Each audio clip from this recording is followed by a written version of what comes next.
বিশ্বব্যাপী এখন কাগজে মুদ্রা বা ফিয়াট কারেন্সির প্রতি আস্থা কমে যাচ্ছে।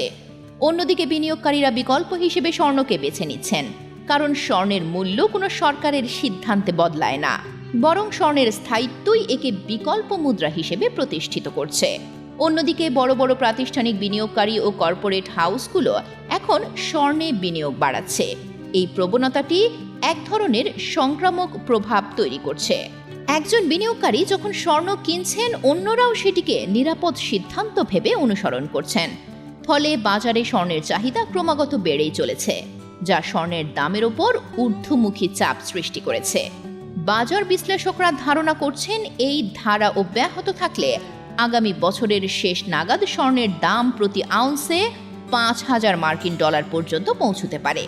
তার মানে পৃথিবী যতই ডিজিটাল বা ভার্চুয়াল হোক না কেন, মানুষ এখনও সেই পুরনো বিশ্বস্ত বস্তুগত সম্পদের প্রতি আস্থা রাখে।